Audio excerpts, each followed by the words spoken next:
Quero saudar os irmãos aqui já presentes na graça e na paz de nosso Senhor e Salvador Jesus Cristo. Amém?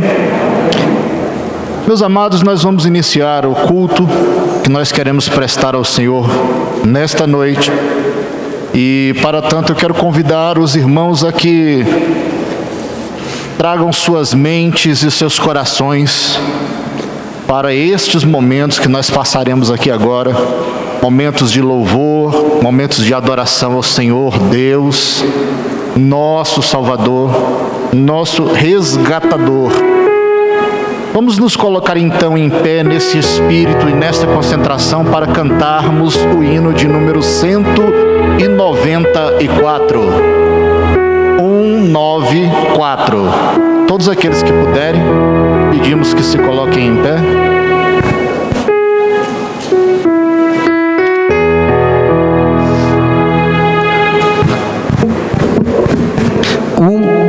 Nove, quatro.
Quero convidá-los a que possamos abrir as nossas Bíblias no Salmo número 117.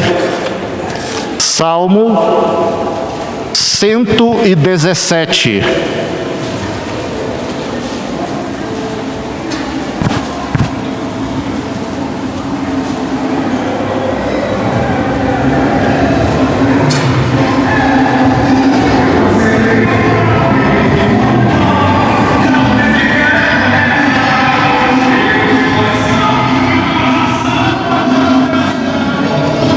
Salmo 117, nós vamos fazer a leitura desse salmo a uma só voz.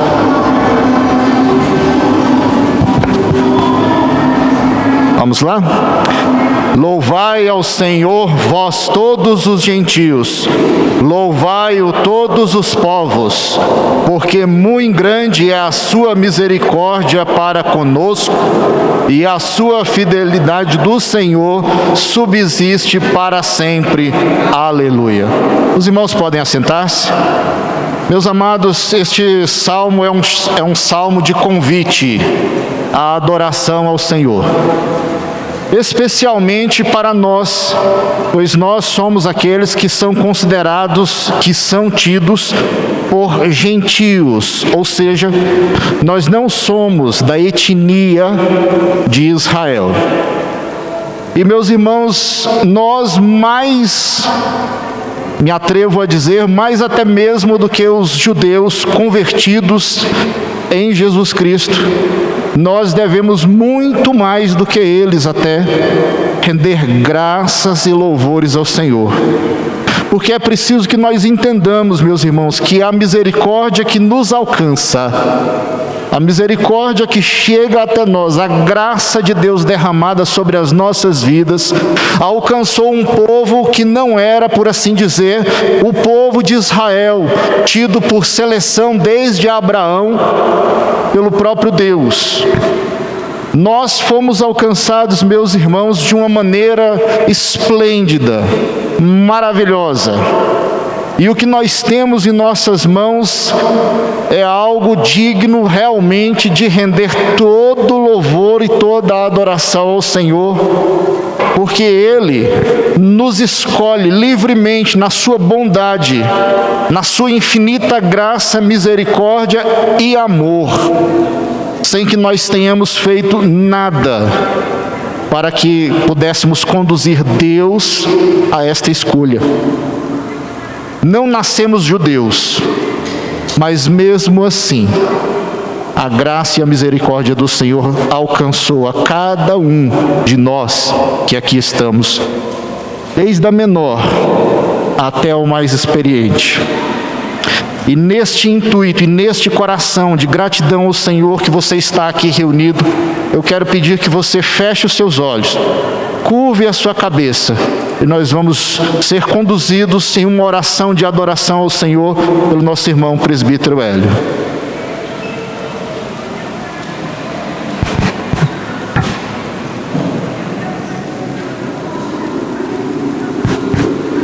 Vamos falar com o nosso Deus. Deus querido e Pai celestial, graças te damos pela vida, por mais uma oportunidade de estar na tua casa louvando-te o seu nome. Deus, nós te agradecemos pelo retorno dos trabalhos na igreja, ver aqui as crianças, os adolescentes, os idosos, ó Deus, retornando a este lar que aqui tanto nós amamos. Que o Senhor nos guarde, nos proteja, livra desse mal tão maldito que está estendido pelo mundo, mas que a tua graça e a tua misericórdia, nós cremos, em breve estaremos livres dele completamente. Senhor, nos purifica de todo o pecado, nos iluminando a cada dia mais, a cada instante da nossa vida, para juntos, ó Deus, andar contigo, na fé, na esperança, no amor, o carinho para com os outros.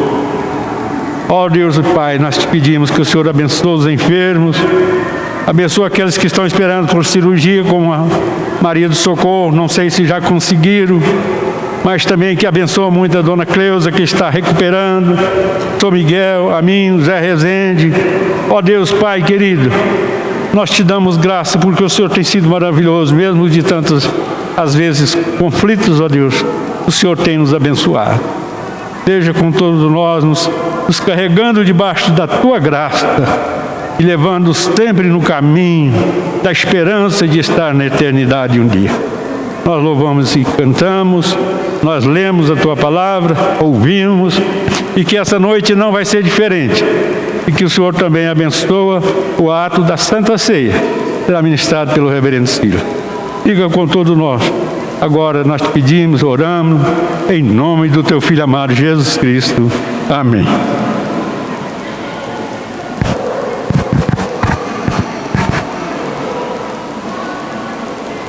A graça e a paz do nosso Senhor e Salvador Jesus Cristo. Amém, meus irmãos? Meus irmãos, mais uma vez vamos abrir as nossas Bíblias no livro de Salmos. Salmo de número 103, 103. Nós vamos ler do verso 8 ao verso de número 14. Vamos ler de forma alternada. E eu convido os irmãos que a gente possa fazer essa leitura bem forte, bem alto. Salmo de número 103, do 8 ao 14. Como sempre, bem forte. Solta a voz para a gente ler a palavra do Senhor com convicção daquilo que nós estamos lendo, com a certeza. E tudo que nós estamos lendo aqui foi inspirado pelo Senhor, nosso Deus.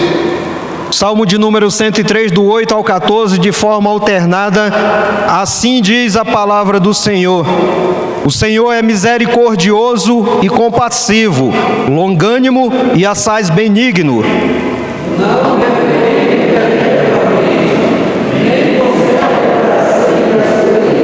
Não nos trata segundo os nossos pecados, nem nos retribui consoante as nossas iniquidades.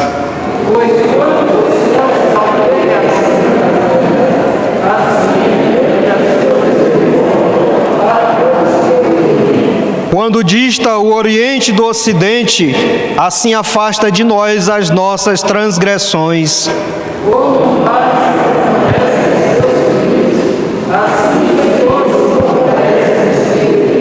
Vamos ler todos juntos, 14. Pois Ele conhece a nossa estrutura e sabe que somos pó. É a palavra do Senhor, meu irmão. E eu quero repetir mais uma vez aqui o 13 e o 14. Volte seus olhos para esses dois versos. Verso 13: como um pai se compadece de seus filhos, assim o Senhor se compadece dos que o temem. Pois Ele conhece a nossa estrutura e sabe que somos pó. E com essa certeza, meus irmãos, nesse momento de contrição, é o momento de você colocar na presença do Senhor, na certeza, conforme o verso nos fala, o verso 13, Ele se compadece de nós, porque nós somos seus filhos. E o verso 14, ele encerra, Ele conhece a nossa estrutura, Ele sabe que nós somos pecadores, Ele sabe que sozinhos nós só vamos para o abismo. Nós somos dependentes do Senhor em tudo. E é nessa certeza que eu convido a você no dia de hoje, mais uma vez, a deixar seus problemas lá fora, as suas dificuldades, seus pensamentos errados. Não se preocupa com isso não, porque o nosso Deus, o Deus a quem nós servimos, Ele sabe que nós somos fracos. Ele sabe que nós não podemos sozinhos, que nós somos dependentes dEle. Ele sabe, conhece os nossos pecados, Ele conhece as nossas falhas, Ele conhece as nossas limitações, mas Ele quer ouvir a tua voz. Ele quer ouvir o que você tem a dizer a Ele, mediante cada pecado que você cometeu, cada pensamento errado, cada desejo errado. Ele quer ouvir a tua voz. Então é um momento de contrição. Curve sua cabeça, você vai ter um minuto de silêncio para conversar com o Senhor. E após esse silêncio, o irmão Adelso quebrará com uma oração. Feche seus olhos, curvem suas cabeças e assim oremos.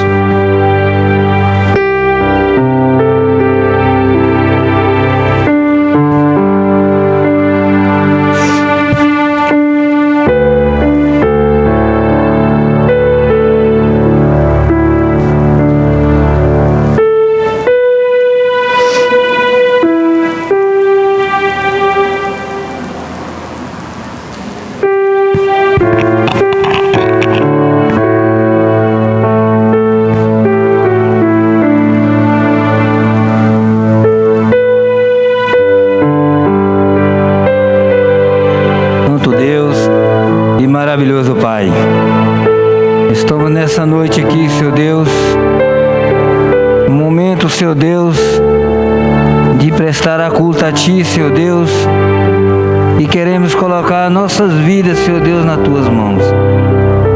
Saber, Senhor Deus, como diz a palavra, Senhor Deus, somos falhos, Senhor Deus, pecadores, Senhor Deus, não temos, Senhor Deus, estrutura nenhuma, Senhor Deus, para caminhar, Senhor Deus, na Tua presença, se não for, Senhor Deus, o Teu poder e a Tua graça e a Tua misericórdia sobre cada um de nós.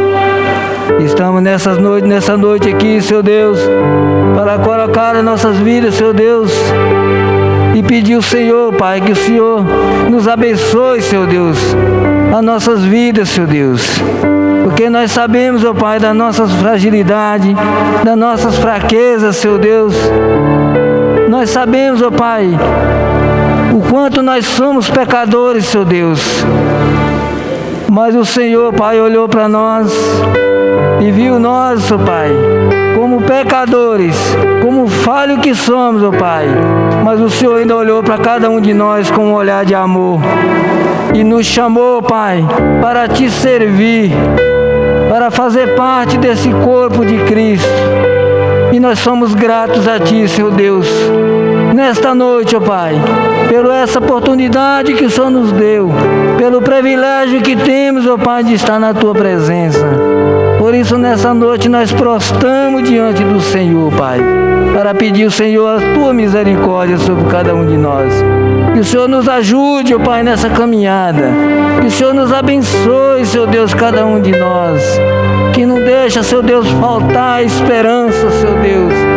A esperança, Senhor Deus, em Cristo Jesus, ó Pai, aquele que sofreu ali na cruz, Senhor Deus, para nos dar vida, Senhor Deus, para nos dar a salvação. Que nós possamos valorizar, Senhor Deus, a cada momento, Senhor Deus, na presença do Senhor. Hoje é um momento, Pai, de Santa Ceia. É um momento de nós renovar a aliança com o Senhor. Que nós possamos quebrantar os nossos corações, Pai querido. Colocar as nossas dificuldades nas Tuas mãos, Senhor Deus. Liberar, Senhor Deus, o pecado, também liberar o perdão, Senhor Deus. Para que o Senhor possa purificar o nosso coração, a nossa mente, Senhor Deus. Para que nós possamos participar da ceia do Senhor. É um momento, Pai, muito precioso, Senhor Deus. É o momento da ceia do Senhor. É uma vez no mês, ó Pai, mas que fica na nossa memória, Senhor Deus, gravado em nossas memórias, Senhor Deus, cada primeiro domingo do mês. Nós temos aqui, Senhor Deus, um encontro contigo, para estar em comunhão para uns com os outros, para participar dessa ceia. Nós te pedimos, Senhor Deus, que o Senhor nos abençoe, Pai querido, aos nossos irmãos que estão enfermos, Senhor Deus, aos nossos irmãos que estão em tratamento, Senhor Deus. E peço as Tuas ricas bênçãos, Senhor Deus, sobre a irmã Creuza, Senhor Deus, que está fazendo o tratamento, Pai. Que o Senhor nos abençoe a Tua serva, Senhor Deus. Que o Senhor opera poderosamente, Senhor Deus, na vida da Tua serva, Senhor Deus. Que o Senhor restaura a saúde dela, Senhor Deus. Nós te colocando nas Tuas mãos e pedimos, ó Pai, que o Senhor nos abençoe. Assim também nós temos a irmã Maria Alencar, que está também, Pai, fazendo tratamento, Senhor Deus. Coloca a vida da Tua serva nas Tuas mãos. E te peço, Senhor Deus, que o Senhor nos abençoe, Senhor Deus. Que o Senhor restaura, Senhor Deus, a saúde da Tua serva. Assim também como o irmão Zé Rezende, Senhor Deus, que estão ali acamados, Senhor Deus. Nós te colocamos a vida dele nas Tuas mãos.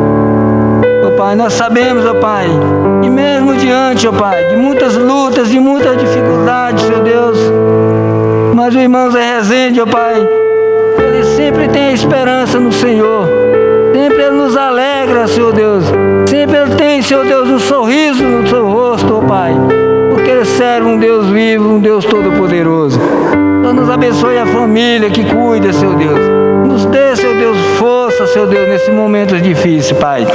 Colocamos também pela amiga da irmã Adriana também, Senhor Deus. Estão, Senhor Deus, em fase de recuperação, Senhor Deus. Sabemos, ó Pai, que o Senhor nos visite nessa noite, ó Pai. Que o Senhor restaura, Senhor Deus, a saúde dela, Senhor Deus. E também, Senhor Deus, o Senhor fala ao coração, Senhor Deus, para a restauração também da alma, Senhor Deus. Ó Pai, nós te colocamos nessa noite todos os irmãos, ó Pai, os demais, Senhor Deus, enfermos, como a Cristina, Senhor Deus, sobrinho da irmã Marta, Senhor Deus, o Senhor esteja nos visitando, Senhor Deus, todos esses irmãos, Senhor Deus, que estão enfermos, Pai, nós te colocamos nas Tuas mãos, Senhor Deus, cada um, Pai, e pedimos também aos irmãos que estão em casa, Senhor Deus, que o Senhor nos abençoe, Pai, cada um, cada família, Senhor Deus, cada um que não puder estar aqui nessa noite conosco, Senhor Pai. Que o Senhor nos abençoe, Senhor Deus, cada família representada que está aqui nessa noite. Nos abençoe os que estão nos visitando também, Senhor Deus. Que possa falar aos corações, Senhor Deus. Nos abençoe o pastor Silas, que vai nos trazer a mensagem nessa noite, Senhor Deus. esteja usando, Senhor Deus, o teu servo como o Senhor tem usado, Pai. Que ele possa nos trazer, Senhor Deus, a palavra, o alimento necessário para cada um de nós nesta noite, Pai. Nos abençoe, Pai, que nós possamos sair daqui nessa noite cheio do Teu Santo Espírito, Pai. Perdoe, Senhor Deus, os nossos pecados. Perdoe as nossas falhas, Senhor Deus. Em nome santo de Jesus, que eu oro e agradeço. Amém, Senhor Deus. Que a graça do Senhor Jesus esteja com todos, amém? Eu vou pedir aos irmãos, aqueles que puderem, se colocar de pé. Nós vamos estar cantando o hino 120. E aquele irmão os irmãos que trouxeram seus dízimos e as ofertas, tem a oportunidade de colocar no gasofilaço.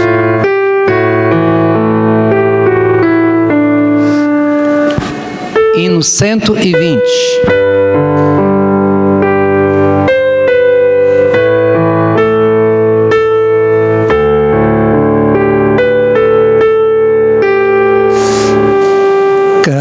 Careço de Jesus, de ti, meu Salvador, somente a tua voz tem para mim valor. De ti, Senhor, careço, do teu amparo sempre.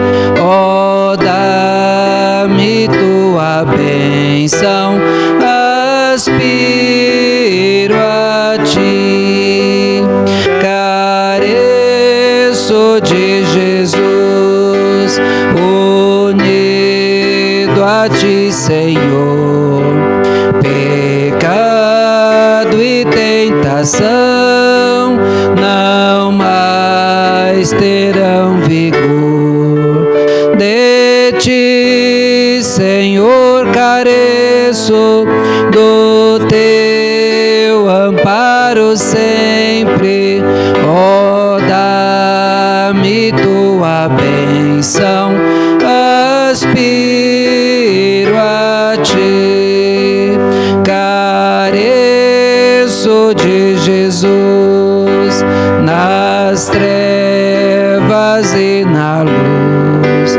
Sem ti a vida é vã, sou pobre sem Jesus.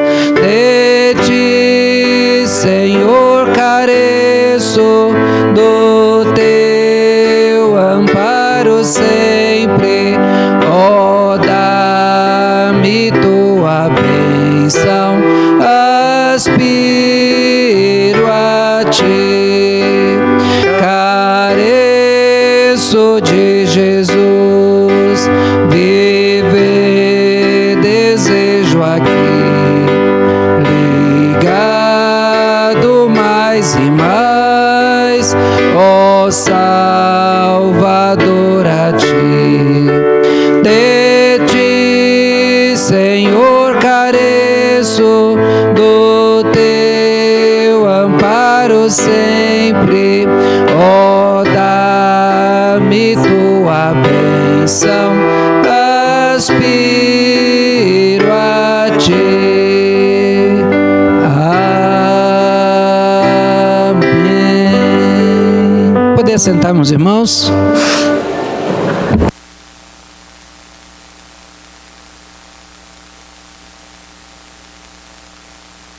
Meus irmãos, que a graça e a paz do nosso Senhor estejam com todos, amém?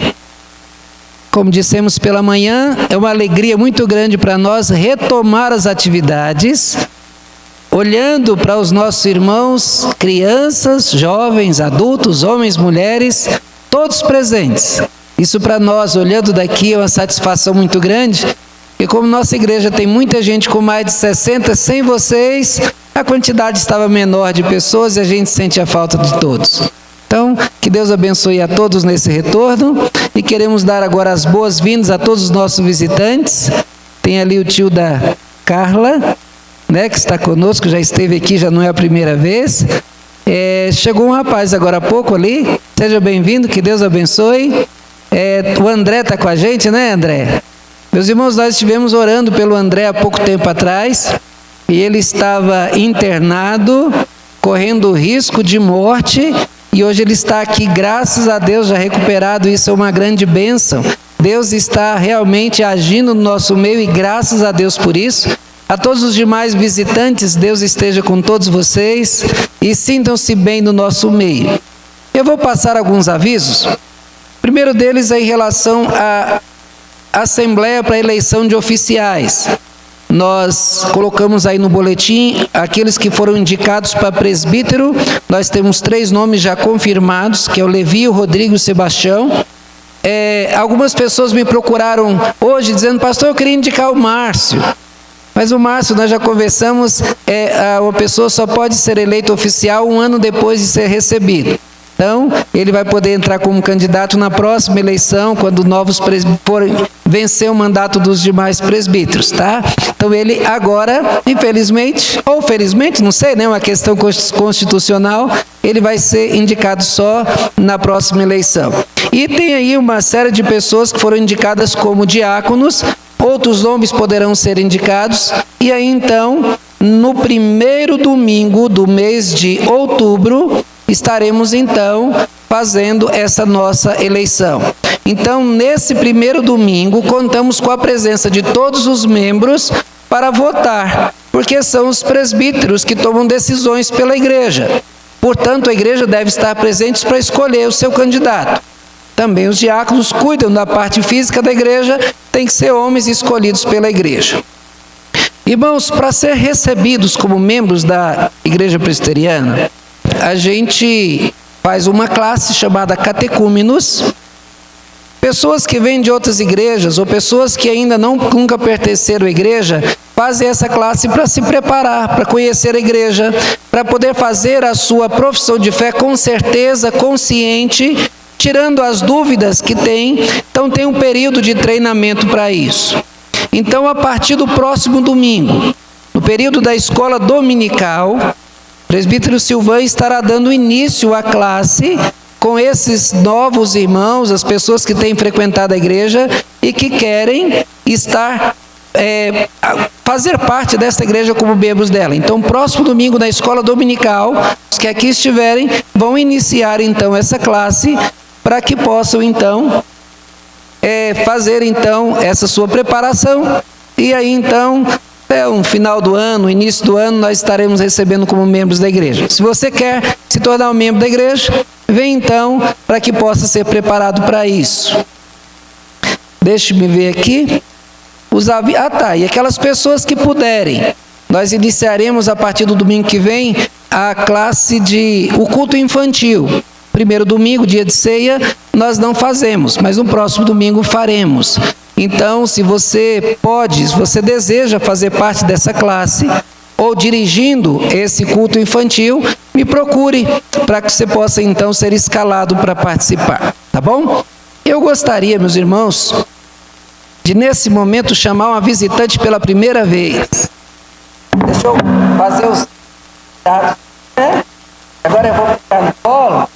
Chamar aqui a frente da tal de que está ali com ela. Beatriz. Por favor, tragam a Beatriz aqui.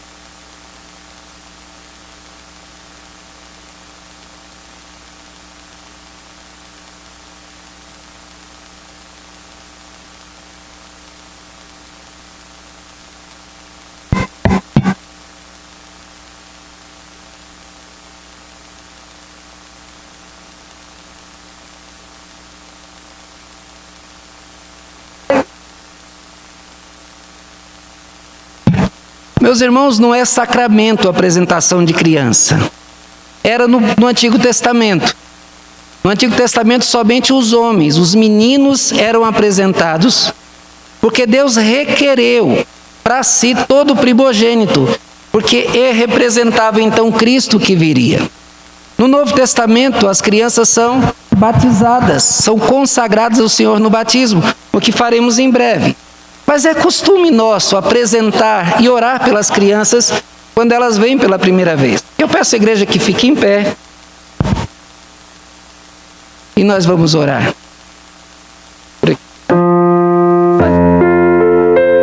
Senhor Deus, nosso Pai, nós te louvamos pela vida da Beatriz. Ela, Senhor, que agora pela primeira vez vem à tua casa. Que ela possa crescer, Senhor, sabendo que esta é a sua casa, o local de adoração a Deus, o local, Senhor, de ela conviver com os outros que também professam a mesma fé. Que ela tenha, Senhor, e seja criada com toda a disposição para aprender a amar o Senhor e para se tornar uma serva tua, uma mulher digna, como uma cristã que viva para o Senhor. Abençoe, Senhor, a Beatriz, abençoe os pais, para que saibam educá-la, Senhor. Enriqueça a vida, Senhor, desta criança com as tuas bênçãos. É que eu peço, Senhor, em nome de Jesus. Amém. Deus abençoe. Vocês podem sentar. Eu quero chamar a Creuza, que vem aqui, por favor.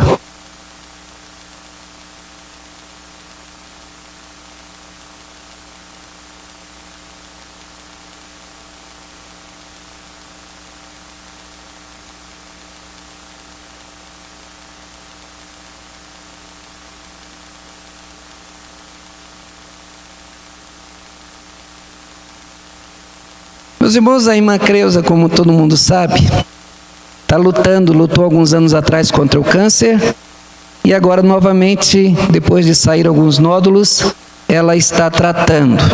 E ela passou por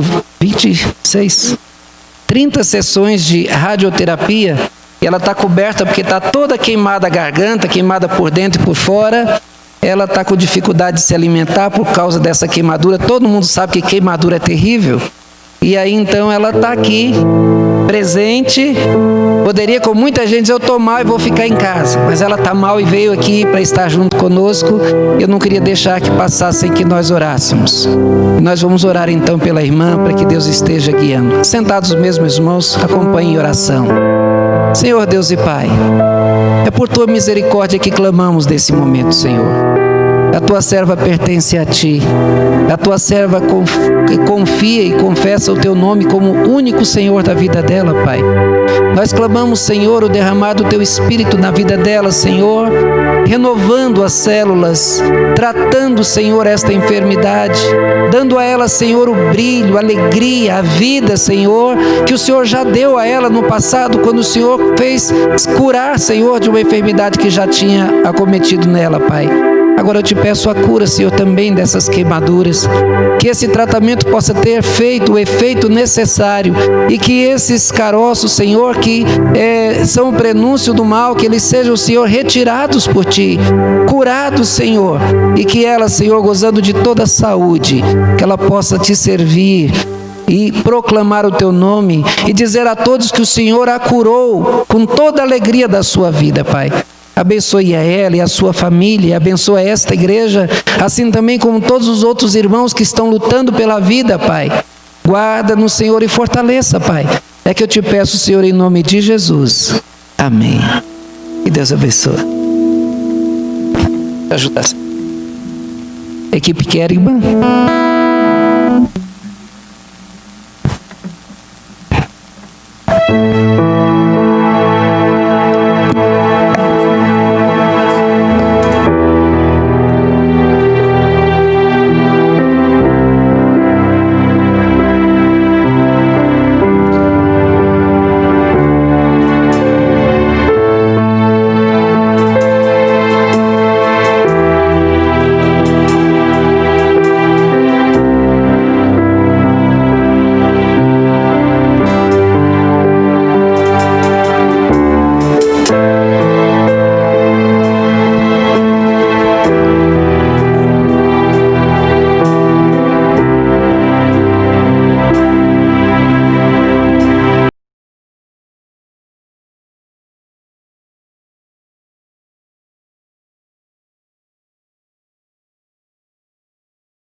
Os irmãos, apenas 2 avisos que ficaram esquecidos.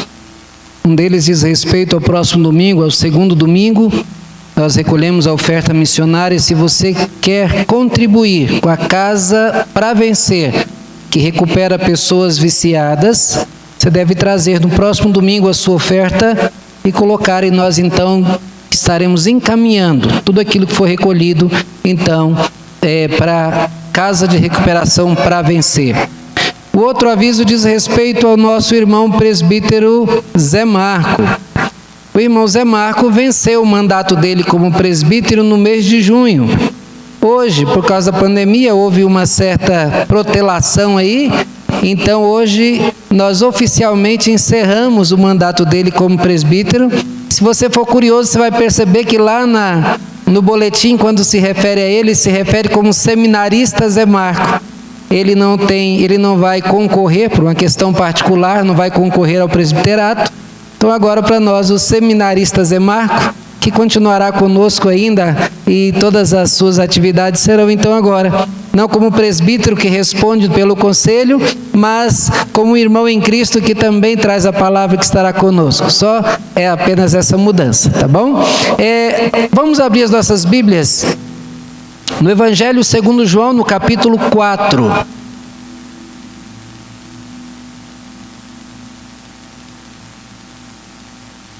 João, capítulo 4.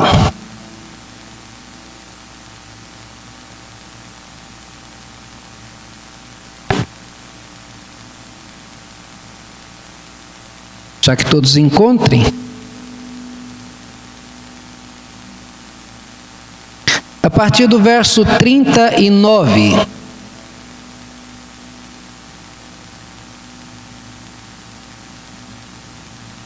Muitos samaritanos daquela cidade creram nele, em virtude do testemunho da mulher que anunciara: ele me disse tudo quanto tenho feito. Vindo, pois, os samaritanos ter com Jesus, pediam-lhe que permanecesse com eles, e ficou ali 2 dias. Muitos outros creram nele por causa da sua palavra, e diziam à mulher: já agora não é pelo que dissestes que nós cremos, mas porque nós mesmos temos ouvido e sabemos que este é verdadeiramente o Salvador do mundo. Feche seus olhos.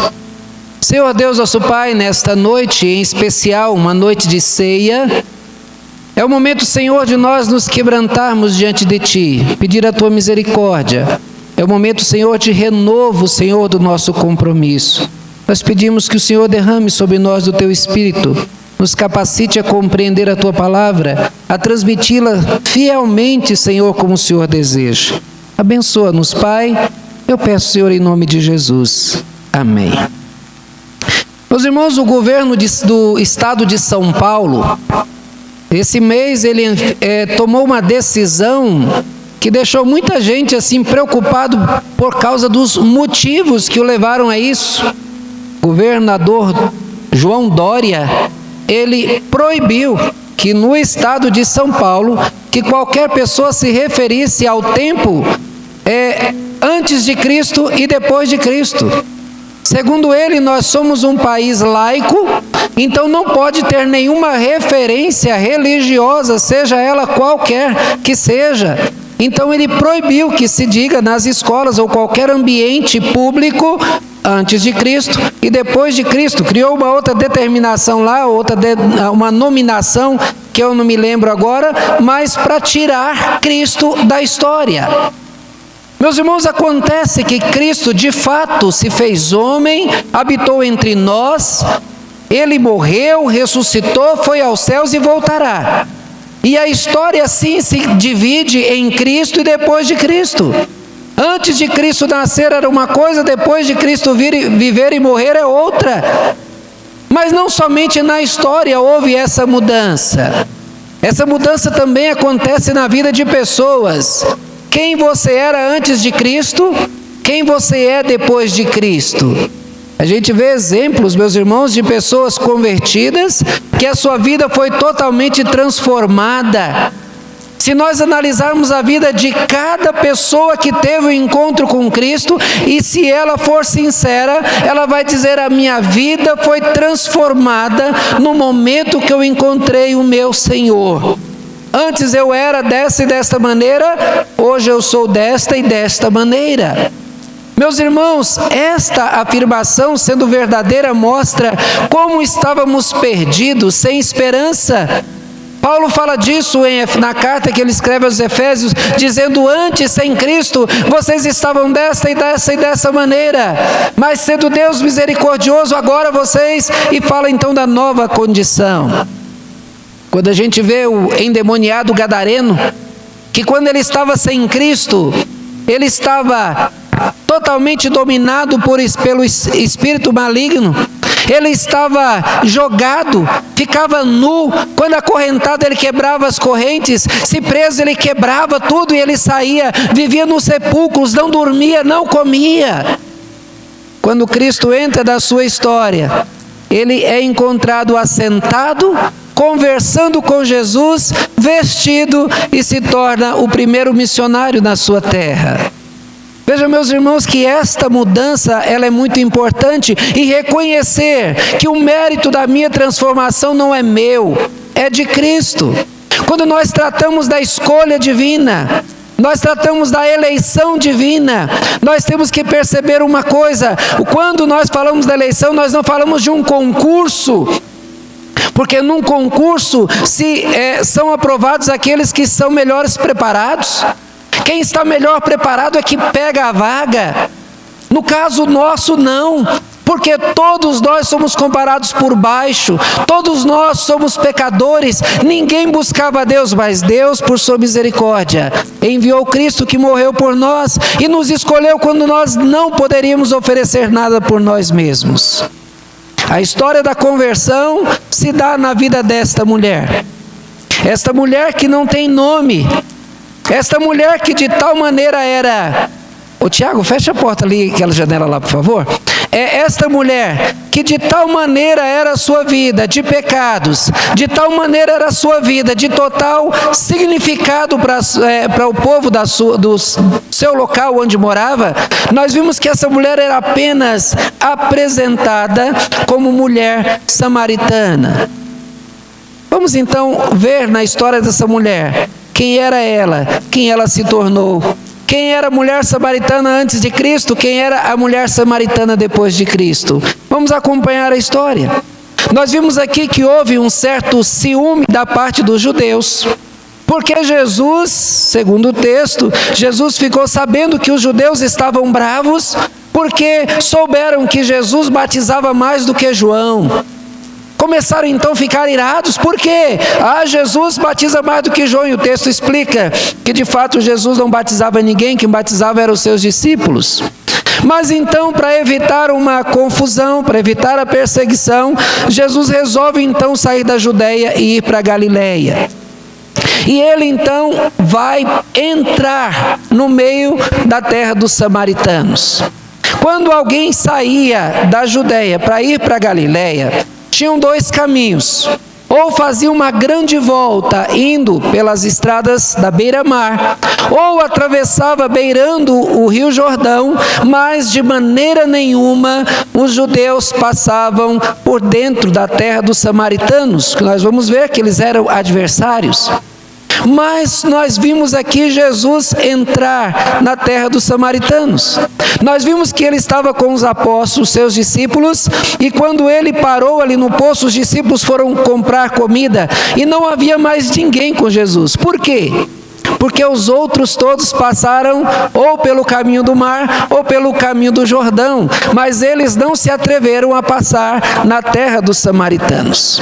E Jesus então chegou a um certo lugar chamado Sicar. Essa mesma terra era chamada antes de Siquém para os judeus, Sicar para o povo samaritano. Foi lá em Siquém que aquele príncipe forçou sexualmente a filha de Jacó, e posteriormente os filhos de Jacó mataram os homens daquela cidade, e Jacó teve que sair de lá. Ele havia cavado ali um poço para ele então se dessedentar, matar a sede então dos seus animais, da sua família, E ali então aquele poço permanecia. Tendo passado no meio da terra dos samaritanos, Jesus chegou cansado e parou ali perto daquele poço. Irmãos, em 313 houve um concílio chamado Concílio de Niceia, que discutiu o seguinte: Maria, ela é mãe de Deus ou mãe de um homem? O alvo não era Maria, o alvo era decidir quem Jesus era, para a igreja poder então se posicionar: Jesus é só homem ou Jesus é Deus? E aí então a afirmação do concílio é: Maria foi mãe de Deus. Uma pena que a história conta que depois, por conta dessa afirmação, eles então passaram a adorar Maria, já que Maria é mãe de Deus, então Maria deve ser adorada. No entanto, a decisão do concílio era que Jesus era Deus. Então, meus irmãos, esse texto diz que Jesus, como homem, ele estava cansado. As pessoas, quando viajavam, não tinham carros para viajar, ou viajavam com alguma montaria, que mesmo se tivesse uma montaria, uma viagem longa cansaria bastante. Mas Jesus viajava a pé, e ele então está ali cansado, mostrando a sua fragilidade. Ele se assenta então como qualquer homem para descansar, e ali vem uma mulher, e diz que era a hora sexta. Para os judeus a primeira hora do dia é 6 da manhã, então 6 da manhã com mais 6 horas era o meio-dia. Numa região desértica ninguém sairia de casa para buscar água ao meio-dia. O sol é insuportável, mas essa mulher estava lá buscando água ao meio-dia. Porque esta mulher, diferente das outras, porque aquelas que eram abastadas mandavam os seus escravos buscar água, ou aquelas que não tinham escravos iam ou pela manhã ou no final da tarde, quando o sol já tinha diminuído o seu calor. Mas essa mulher era uma mulher solitária. Por causa da sua história, as outras mulheres, eu não estou tratando aqui de mulheres judaicas, não. As outras mulheres, mesmo samaritanas, rejeitavam completamente essa mulher. E ela estava lá. E diz o texto que Jesus então pede a ela: dá-me água. E aquela mulher fica surpresa e diz para Jesus: como sendo tu judeu pedes para mim, que sou mulher samaritana, pedes água para mim? Meus irmãos, os judeus, na sua tradição, oravam dizendo o seguinte: ó Senhor, muito obrigado por não ter nascido mulher, e muito obrigado por não ter nascido samaritano. Para os judeus, ser um samaritano era ser um ninguém, sem nenhum valor. E nascer mulher era pior ainda.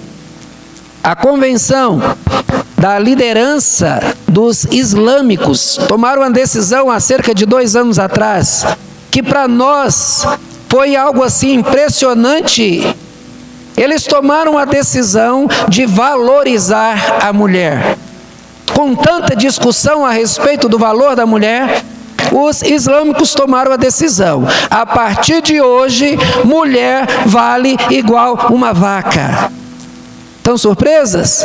Porque até 2 anos atrás, para os homens islâmicos, mulher não valia nem como uma vaca. Porque a vaca dá leite, a vaca dá carne, a vaca dá o couro, a vaca tem valor. Mas para eles, mulher não valia nada. E esse pensamento também era o pensamento dos homens judeus daquela época.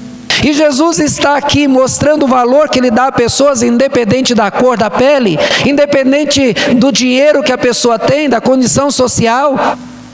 Jesus não olha gênero, ele olha para a pessoa. E Jesus então está aqui falando com uma mulher e pede água para ela. Mas o texto diz aqui: os judeus, eles não se dão com os samaritanos. Por que não se dão? Quem são os samaritanos? Meus irmãos, quando nós lemos a história e nós vimos que Deus, quando fez com que o povo entrasse na terra, Deus deu vitória ao povo, Deus acompanhou o povo, Deus expulsou os gigantes da terra, e Deus fez com que seu povo tomasse posse da terra que ele tinha dado como herança. Só que o seu povo não foi fiel. E Deus, ele tinha dito: quando vocês entrarem na terra, expulsem todos da terra, tomem posse, mas o povo foi infiel. eles se envolveram com idolatrias, com pecados do povo da terra, e por causa disso Deus os castigou. Vieram então o povo da cidade de Nínive, os assírios vieram. Vocês se lembram da história de Jonas, que ele não queria ir lá e pregar o evangelho lá na cidade de Nínive, porque já havia uma profecia que de Nínive viriam as pessoas que iriam ser os instrumentos de Deus para castigo do povo, eles destruiriam. Por isso que Jonas não queria ir lá. E eles vieram. E eles então lutaram contra o povo de Israel, e aqueles que sobreviveram, os assírios levaram cativos. Aqueles que sobreviveram foram esparramados em várias outras terras, e as terras do povo de Israel, das 10 tribos, porque as outras 2 tribos, as tribos do sul, elas ficaram no povo de Judá. Das 10 tribos de Israel, todo o povo foi levado cativo. O rei da Síria, então, para não deixar que o povo tivesse amor pela terra, para não tivesse aquele patriotismo da defesa da terra que nasceram, ele então pegou outros povos e trouxe esses outros povos para habitar na terra de Israel. E eles então tomaram posse das cidades, tomaram posse das casas, das terras, das vinhas. E é claro que o povo de Israel passaram a ter raiva deles, porque eles tomaram a terra que Deus deu a eles. Mas acontece que eles foram colocados da terra pelo rei da Síria. E meus irmãos, então, os judeus não se davam bem para os samaritanos por esta causa. Jesus replicou para esta mulher: se conheceras o dom de Deus, e quem é que te pede, dá-me de beber, tu lhe pedirias e ele te daria a água da vida. Meu irmão, nós vimos aqui a pregação do verdadeiro evangelho. Como Paulo disse no texto que estudamos lá em Atos, quando ele disse: eu quero ir a Roma levar o evangelho da graça. Eu quero pregar o Salvador até Roma e por onde eu passar. Jesus disse: você deveria conhecer o dom de Deus, o presente de Deus, e esse é o evangelho. Porque a salvação é um dom de Deus, um presente que Ele nos dá sem mérito, sem condição. Ele nos oferece de graça. Então, se ela conhecesse o evangelho, e se conhecesse quem é que te pede, se conhecesse Jesus, com certeza a vida dessa mulher seria diferente. No entanto, meus irmãos, nós vimos a partir desse momento que a mulher vai demonstrar as suas características antes de Cristo. Característica essa que muitas das pessoas que frequentam igrejas ainda apresentam. Vejam, meus irmãos, que ela responde diante da pregação do evangelho para ela. Ela diz: Senhor, tu não tens com que tirar água. Senhor, o poço é fundo, onde pois tens água viva? Vejam, meus irmãos, que esta mulher, ela apresenta a cegueira espiritual de uma pessoa que não teve o encontro com Cristo, que não teve os seus olhos abertos pelo Espírito Santo. Ela vê apenas a impossibilidade. Uma pessoa que não tenha sido tendo seu coração tocado por Deus, ela não consegue ver possibilidade de ser aceita por Deus. Uma pessoa que analise a si mesma, ela vai fugir de Deus. Olha Maria, quando ela encontrou o anjo que veio até ela e disse que ela então seria mãe de Jesus, ela disse: não posso, eu não sou noiva, eu não sou casada, eu nunca tive homem. E aí o anjo disse que Deus faria nela o impossível, o Espírito Santo geraria. Mas ela nesse momento ainda tinha os seus olhos fechados. A mulher samaritana ainda também tem. Meus irmãos, quantas pessoas estão na igreja, mas só vê o impossível? Se tem problemas com a família, só vê o impossível, não tem coragem de orar, não tem a disposição de colocar diante de Deus, porque diz: não tem jeito. Quantas pessoas diante de enfermidades graves diz: não tem jeito. Olha, o médico falou, acabou, não tem possibilidade nenhuma de cura. Isso, meus irmãos, é marca da incredulidade daquele que ainda não teve o encontro com o Senhor. Ela pergunta: o Senhor não tem como tirar água? Será que de fato faltar uma vasilha e uma corda para puxar lá do fundo do poço seria um problema para Jesus? A Bíblia diz que Jesus, ele era aquele que acompanhava o povo de Israel no deserto. E ele então, acompanhando, fez com que a água brotasse da rocha. Será que seria impossível para Jesus? Por isso que disse: se você conhecesse quem é que te fala. Meus irmãos, nós devemos parar de olhar para o impossível, para o não dar. O Senhor não tem corda, o Senhor não tem vasilha, o Senhor não tem nada com o Senhor. Como é que o Senhor está querendo então me oferecer água? O Senhor não tem nenhuma água com o Senhor. Será que Deus precisa realmente de objetos? Na quarta-feira nós tratamos dos desafios da igreja, e um dos desafios enfrentados é exatamente esse: é lidar com crentes cheios de superstição, com crentes que têm que orar e dizer: ó, pastor, ora aqui, está aqui a foto do meu filho, ora para esse meu filho. Ou então levar para casa uma flor, levar para casa uma vassoura para varrer maus espíritos. Deus, ele não é um cachorro perdigueiro que tem que sentir o cheiro para achar a sua presa, ou então a pessoa que ele vai procurar. Deus, é Senhor, é soberano, onipresente, onipotente, onisciente. Nós temos que conhecer ao Senhor, para nós não cairmos no grande problema da incredulidade, de ver apenas as impossibilidades. Faz isso aqueles que não conhecem o Senhor. Mas também, irmãos, há um grande problema entre os incrédulos, que é fazer comparação. Diz: és tu porventura maior do que Jacó, nosso pai? Será que Jesus é maior do que Jacó, que construiu um poço, cavou esse poço e deu água para si e para toda a geração que veio depois? Meus irmãos, quando nós vimos pessoas não crentes falarem de Deus, eles falam de um Deus limitado, um Deus que precisa de uma quantidade grande de assessores para fazer o seu trabalho. Ó santo tal, vá até Deus e faça intervenção por mim, ore por mim. Será que Deus precisa que alguém vá até Ele para poder fazer a intercessão? Sendo que a Bíblia diz que entre o homem e Deus só existe um intercessor, que é Cristo. Mas pelo fato da sua incredulidade, ela começa a comparar Deus com pessoas, com as fraquezas das pessoas, com os problemas das pessoas, e aí então não consegue estar junto com o Senhor. Mas, meus irmãos, o versículo 15 mostra também outra marca do antes de Cristo: dá-me desta água, para que eu não mais tenha sede e nem precise vir aqui buscá-la. Meus irmãos, Jesus está oferecendo o evangelho da salvação, está oferecendo a água viva, a vida eterna. E essa mulher só quer o quê? Ela não quer mais buscar água ao meio-dia com o sol quente. Ela não quer ter mais o trabalho de baixar a água e subir da manivela. Ela não quer ter esses problemas que ela enfrenta diariamente. Não é assim com muita gente que vem à igreja só para resolver os seus problemas pessoais?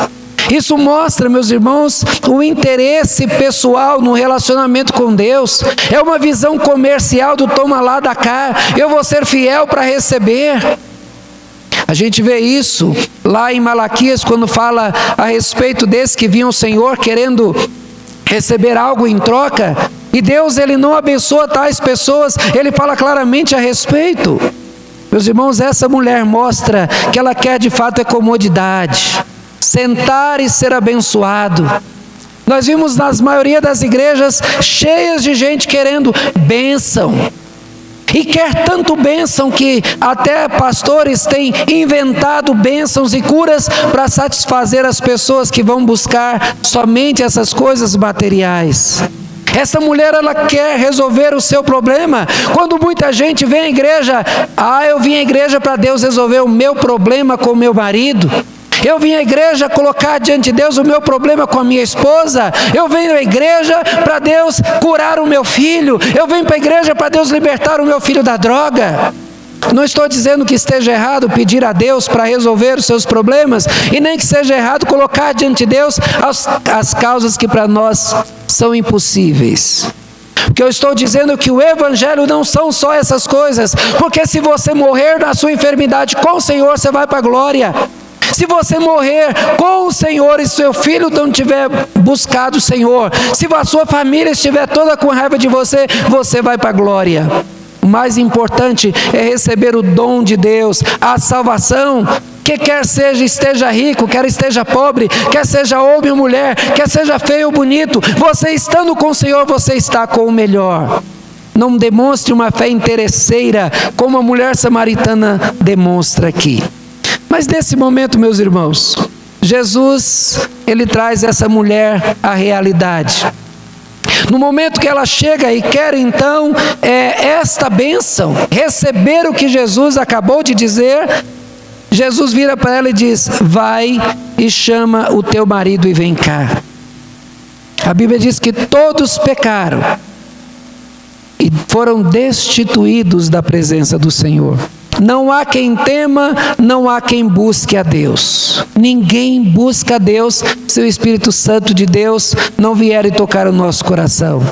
Nesse momento, Jesus mostra àquela mulher que ela não poderia de maneira nenhuma requerer méritos ou receber uma bênção. Ela vivia em pecado. Jesus então toca nesse ponto neurálgico dessa mulher. Talvez se você estivesse lá, Jesus diria o seguinte: você fala a sua verdade? Você não tem falado mal dos outros? Ou você paga as suas contas? Você tem sido honesto? Talvez Jesus tocasse num ponto do qual você tem demonstrado fraqueza, para que você percebesse que isso que Jesus está oferecendo não é porque você merece, mas é porque Ele quer oferecer. Não é porque você merece, mas é porque Ele quer te dar a bênção, sem que você possa devolver nada para Ele. Agora nós vamos perceber, meus irmãos, que aqui, esta mulher caindo em si, olhando para a sua situação, ela começa a ser tratada. É o depois de Cristo, é o depois do encontro, é quando Ele entra na tua vida, faz mudança no teu coração, derrama o Espírito e dá vida àquele coração que só pensava em si, que era egoísta, e que agora então começa a ver a história e a vida, a sua própria história de maneira diferente. Essa mulher disse para Jesus: eu não tenho marido. Jesus disse para ela: bem disseste. Mas o que isso tem de anormal? O que isso mostra de uma mulher transformada? Meus irmãos, é porque a primeira reação de uma pessoa que encontra Cristo é confessar os seus pecados. Quando Paulo vai até a cidade de Éfeso e prega ali o Evangelho, ele diz que os homens e as mulheres convertidas, que eles jogaram os seus livros de mágica caríssimos no fogo, e que eles vinham publicamente professando a sua fé. Eles vinham publicamente confessando os seus pecados. Eles vinham contando os males que fizeram, dizendo: eu não quero mais ser escravo do meu pecado. A Bíblia diz que temos diante de Deus um acusador. Nós temos Cristo que intercede por nós, mas tem também lá um acusador que aponta o dedo, que diz: olha, ele pecou, ele fez, ele não merece. O acusador aponta os nossos pecados diante de Deus, mas ele também aponta o seu dedo para nós, dizendo que você está orando, pedindo para Deus: você não merece não, cara, eu sei o que você fez. Você não merece não, eu sei o que você disse. E o acusador, ele traz a culpa aos nossos ouvidos, para que nós não tenhamos coragem de nos aproximar do Senhor. E a mulher samaritana, assim como todo crente, ela disse a verdade: de fato eu não tenho marido. Por que isso é extraordinário? É porque as pessoas normalmente querem esconder o seu pecado. Ela poderia dizer: eu vou tentar, mas eu não sei se ele pode vir. Ele está trabalhando, ele está longe de casa, e tentar esconder o seu pecado. Mas essa mulher, e Jesus disse: bem disseste, você disse a coisa certa. Você de fato assumiu o seu pecado diante de mim, porque você já teve 5 maridos, o que você tem não é teu. Meus irmãos, tanta gente está aí vivendo maritalmente sem casar, e essa mulher mostra claramente que essa é uma situação de pecado. Essa mulher, ela mostra, ela reconhece a sua situação: eu não tenho marido. O homem que vivia com ela não era seu marido. Os outros 5 que ela teve, não fala a razão pelo fato dela ter perdido esses maridos, mas eles a deixaram. Ela está na 6ª união com o homem, e esse homem não era dela, talvez um caso, talvez algum relacionamento em pecado, e essa mulher ela vem confessando. Meus irmãos, nós temos uma situação no Novo Testamento, todo mundo conhece, daquela adúltera que foi pego em adultério. Ela é trazida até Jesus, e Jesus está lá olhando na terra, riscando a terra, e aqueles homens todos disseram: essa mulher foi pega em adultério, ela vai ser apedrejada. E Jesus disse: quem não tem pecado, atire a primeira pedra. E aqueles homens foram jogando a pedra um a um e foram embora. Era isso que Jesus queria? Era ou não era? Não, não era. O que Jesus queria é que aqueles homens que estavam segurando a pedra ajoelhassem junto com aquela mulher e dissessem para ele: Senhor, eu também pequei, perdoa o meu pecado. E outro viessem lá e jogasse a sua pedra e assentasse junto com aquela mulher no pó e dissesse: Senhor, eu pequei. Mas aqueles homens preferiram ir embora com o seu pecado. Preferiram continuar no pecado a pedir perdão ao Senhor. Essa mulher mostra que o crente confessa o seu pecado, para que ele fique livre do pecado, que coloque diante de Cristo o seu pecado, para que Cristo leve lá na cruz, como ele fez. E consciente do perdão, nós possamos então continuar a nossa trajetória. Mas o versículo 19 mostra que o crente, depois então do encontro com Cristo, ele reconhece a sua autoridade. Ela diz: eu vejo que tu és profeta. Meus irmãos, ser o homem de Deus, ser o profeta, era uma situação de autoridade.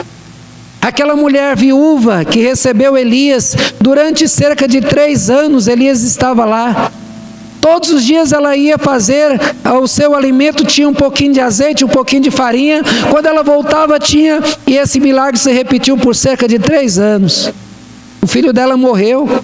Ela chega diante dele e faz acusações a Elias, e quando Elias ora e aquela criança volta, ela diz: eu vejo que de fato o Senhor é o homem de Deus. Meus irmãos, quando Eliseu, ele sempre passava, e uma mulher disse para o seu marido: o homem de Deus passa e ele não tem um lugar onde ficar, vamos fazer aqui um quarto, colocar uma cama, uma botija de água, uma lamparina, uma mesa para ele poder então ficar aqui, e quando ele vier ele vai ter o seu lugar. Ele era o homem de Deus. Essa mulher samaritana, quando ela olha para Jesus, é isso que ela diz: tu és profeta, tu és o homem de Deus, é quem fala da parte de Deus. E é isso que nós temos que fazer com o nosso encontro com o Senhor. Ele tem autoridade, Ele é Deus. Tem muita gente que diz que ama Cristo, é apaixonada por Cristo, no entanto leva uma vida de pecados, uma vida oculta, uma vida escondida de pecados, seja ele qual for, não importa o nome que você der, porque a gente quer sempre medir o pecado em pecadinho, em pecadão. Qual o pecado de Adão? Comer um fruto? Não, o pecado de Adão foi a desobediência. E todas as vezes que você comete qualquer pecado, você estará cometendo o pecado da desobediência. E você deve reconhecer a autoridade de Cristo, que como Deus, Ele vê a sua vida, Ele vê o que você faz, Ele conhece cada momento da tua vida. Salmo 139 diz: o Senhor sonda, o Senhor me conhece. Para onde eu fugirei da tua face? Se vou aos céus, o Senhor está lá. Se eu for no mais profundo do abismo, o Senhor também estará lá. Jeremias, ele fala a respeito disso, que o Senhor me conheceu ainda, uma substância ainda informe no ventre da minha mãe. Ele conhece você, conhece o que você faz. Então, se você é crente de verdade, tome um posicionamento como Cristo sendo o Senhor da sua vida. O Senhor é Deus, o Senhor sabe todas as coisas. E tem muito crente agindo como ateu. Talvez essa seja a pior posição do ateu cristão. É aquele que diz que Deus existe, que Cristo é de fato o Senhor, mas na sua vida particular age como se Ele não existisse, como se Ele fosse cego, como Ele não visse. A atitude do crente é conhecer a autoridade de Deus. No entanto, no versículo 20, essa mulher ela muda totalmente de assunto. Ela diz para Jesus: os nossos pais adoravam neste monte, vós entretanto dizeis que é em Jerusalém em Jerusalém é o lugar onde se deve adorar? Jesus falou aqui a respeito disso. Quem é que disse que era em Jerusalém? Meus irmãos, por que os samaritanos tinham esperança do Redentor? Vamos só lembrar um pouquinho da história dos samaritanos. Assim como quando eles vieram para a terra de Israel e tomaram posse da terra, das casas, dos palácios, de tudo que tinha lá, apareceram leões. Mas não foram leõezinhos, porque a gente vê que leão se mata, caçador mata leão. Mas esses leões eram muito ferozes, estavam matando os homens.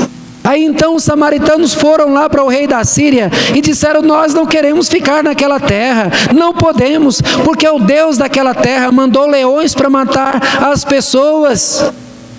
O rei então aconselhou-se com os seus conselheiros lá, então tomaram a decisão: vamos mandar para a terra de Israel sacerdotes que serviam ao Deus daquela terra.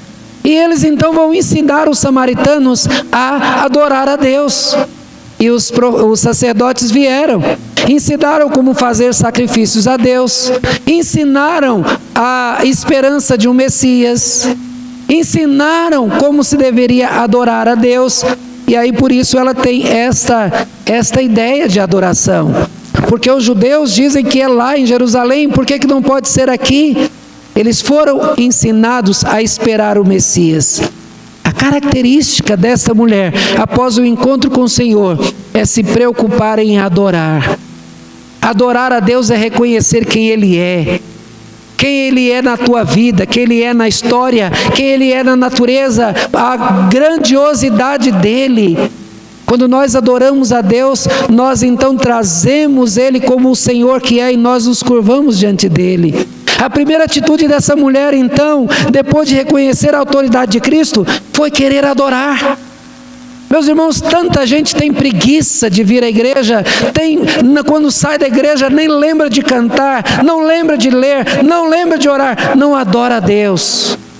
Está faltando isso, essa característica de adoração. Eu quero adorar a Deus, eu quero cantar louvores a Deus. Essa mulher entra então nessa discussão, preocupada se era aqui que eu vou adorar, ou se é em Jerusalém, onde é? E Jesus disse: Deus é espírito, importa que os adoradores adorem espírito em verdade. Porque ele se referia antes até aqueles que adoravam em Jerusalém, mas adoravam não em espírito e em verdade. O livro de Isaías fala que Deus estava enojado com o culto que lhe era prestado, porque não era em espírito e em verdade. Diz: vocês adoram quem vocês não conhecem, nós adoramos a quem conhecemos, porque a salvação vem dos judeus. Vem dos judeus? Vem. Por quê? Porque a promessa foi feita a Abraão, que é o pai dos judeus. As promessas foram repetidas por profetas aos judeus. Jesus, ele veio e cumpriu as promessas feitas aos judeus, mas logo depois ele disse: vai e prega o evangelho até os confins da terra. O evangelho não era para os judeus, mas a promessa foi feita aos judeus. Então, conhecendo as promessas, eles esperariam por isso. E Jesus disse: mas o que importa é adorar não nesse monte ou naquele, mas adorar em espírito e em verdade. Não está falando aqui de sentimento, não. É de acordo com o espírito e de acordo com a verdade. Nós temos visto alguns cultos aí na internet que são assustadores, gente pulando, gente fazendo um monte de coisa, nada tem a ver com o culto. O culto a Deus tem que ser de acordo com a verdade, com a palavra de Deus. O culto tem a ver de acordo com o guia do Espírito, a instrução do Espírito, e não de acordo com o meu espírito que quer fazer as coisas de acordo com o meu coração, e a Bíblia diz que o coração é enganoso.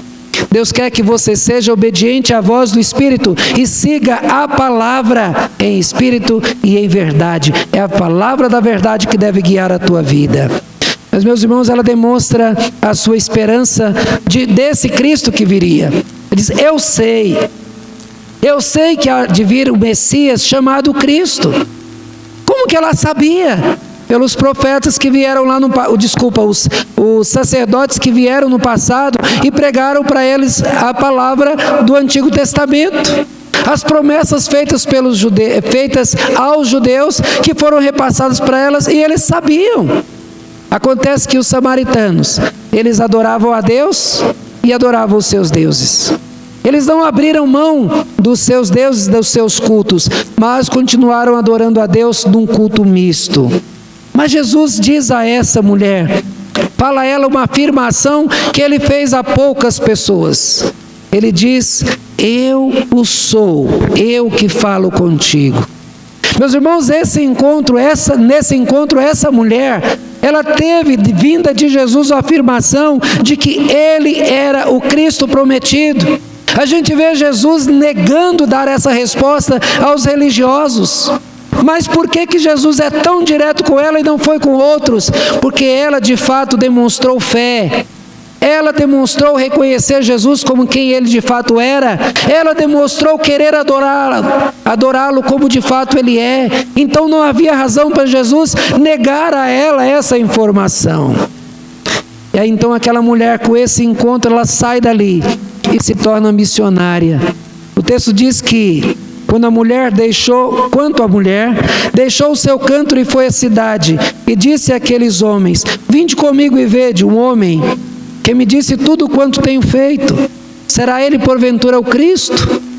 Essa mulher agora demonstra o seu desejo de que outras pessoas tenham o que ela agora tem. Meus irmãos, boas notícias nós compartilhamos com prazer. Se você foi no mercado, comprou, fez uma compra e te deram lá o cupom e você ganhou o carro, você não vai falar para ninguém, é assim? Você conta para todo mundo. Eu ganhei um tempo atrás aí um cupom para ganhar R$60 de combustível. Eu falei para um monte de gente.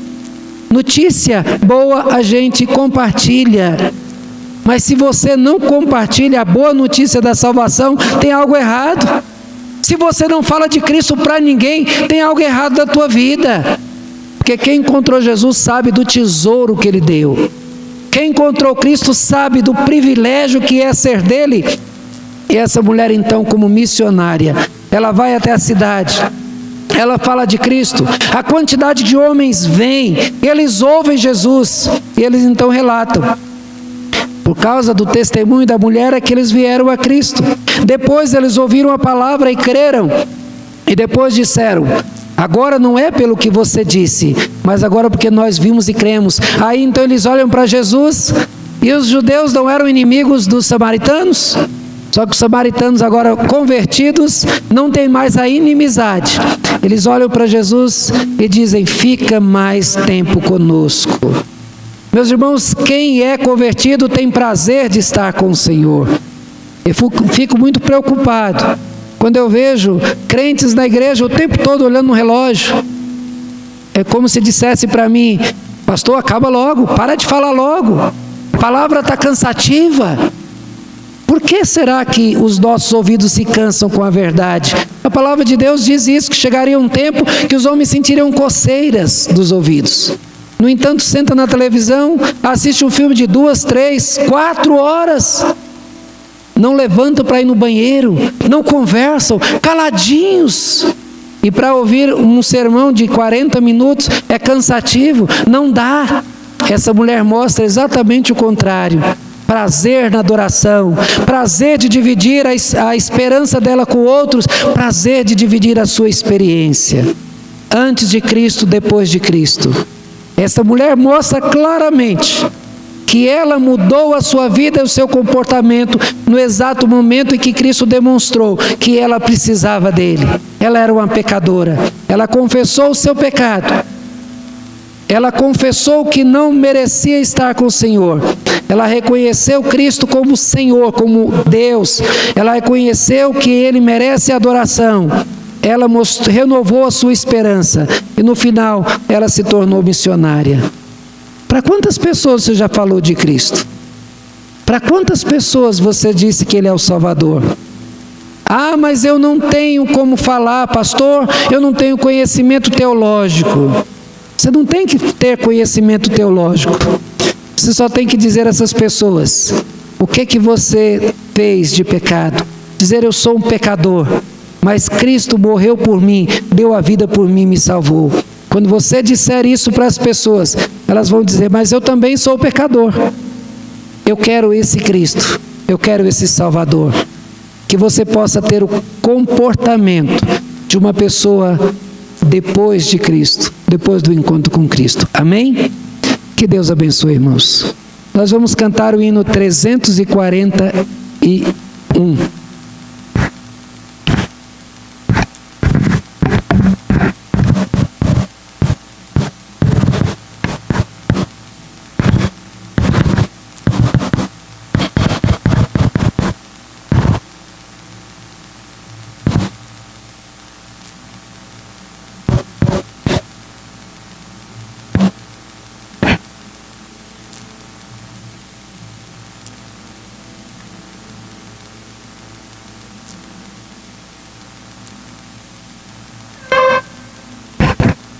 Assentados mesmo, nós cantaremos 3, 4, 1.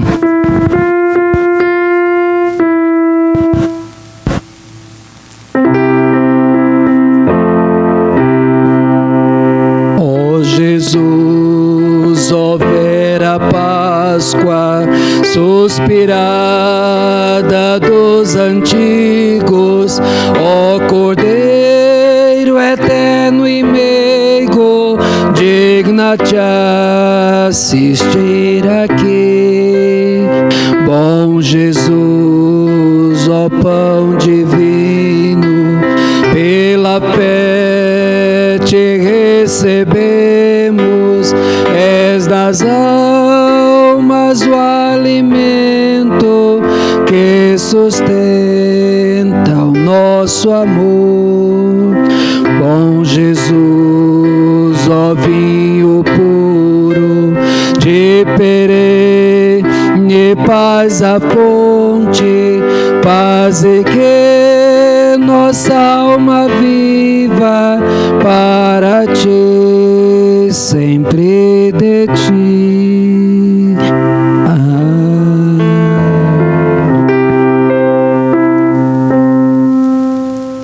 1 Coríntios, capítulo 11.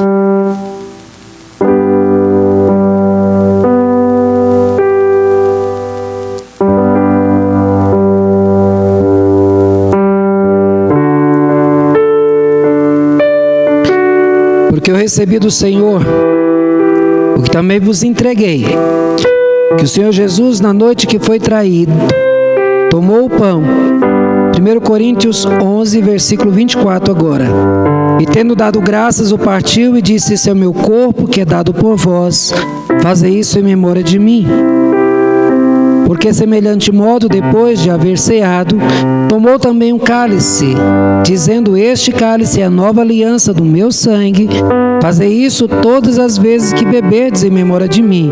Porque todas as vezes que comerdes este pão e beberdes o cálice, anunciais a morte do Senhor, até que Ele venha. Nesse momento eu gostaria que todos curvassem a sua fronte e numa oração de confissão, preparasse para esse momento. Se preparasse então para o momento da comunhão, é quando nós lembramos daquilo que Cristo fez por nós na cruz. Faça isso em memória de mim. Curve sua cabeça e ore.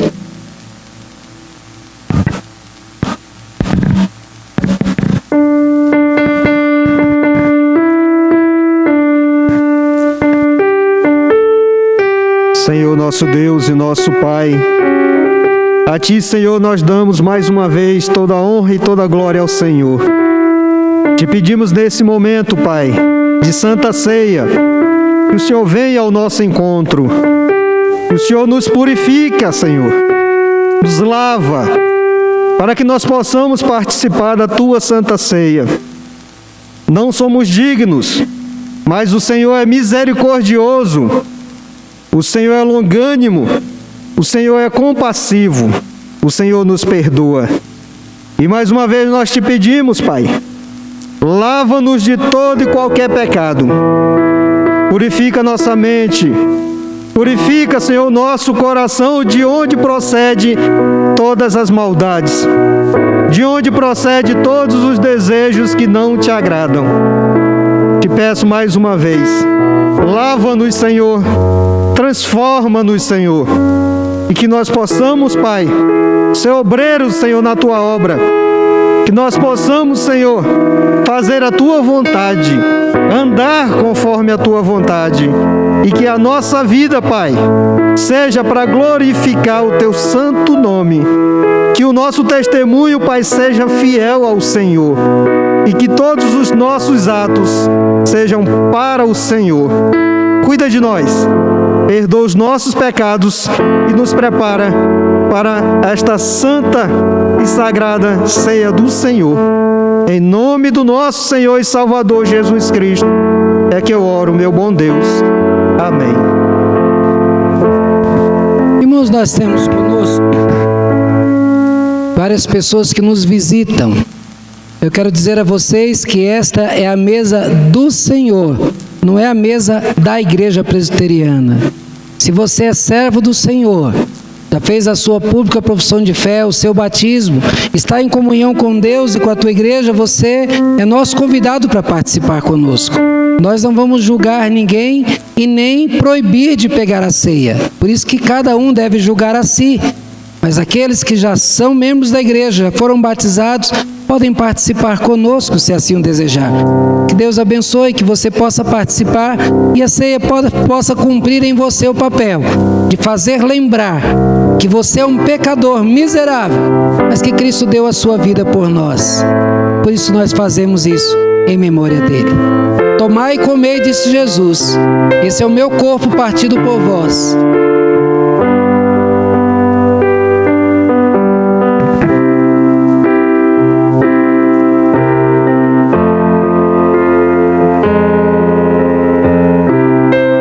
Aqueles que vão participar, fiquem em pé para que fique mais fácil a distribuição do pão.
Alguém foi esquecido da distribuição do pão?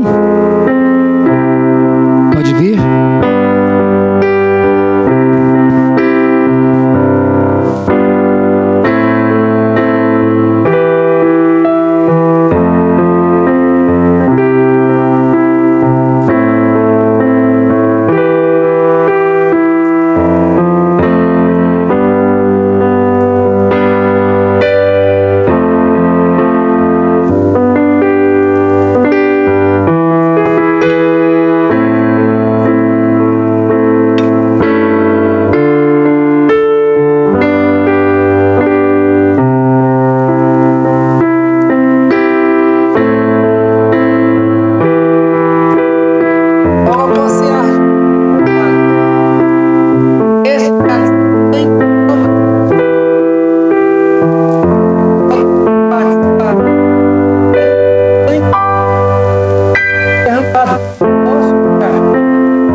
foi esquecido a ministração do vinho.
Senhor Deus e Pai, nós agradecemos por esse privilégio de aqui, Senhor, ministrar a ceia, que é um sacramento, é algo sagrado para aqueles que creem em Cristo, que já deram a sua vida ao Senhor. Eu te peço, Pai, que o teu povo agora, Senhor, tendo renovado esse laço, possa caminhar mais firme, menos vacilante e mais pronto a te servir como alguém que foi privilegiado com o presente da salvação. Senhor, abençoe, Pai, a nossa semana, que seja uma semana rica de tuas bênçãos, mas também de louvores, que o nosso coração reconheça quem o Senhor é e louve a Ti e fale para outros daquilo que o Senhor fez, para que outros também experimentem a salvação em Cristo Jesus. Muito obrigado, Pai. Nós oramos em nome de Jesus. Amém. Que a graça do nosso Senhor Jesus Cristo, que o amor de nosso Pai e que a ação do Espírito Santo venha sobre cada um de vós, irmãos, hoje e para todo sempre. Amém.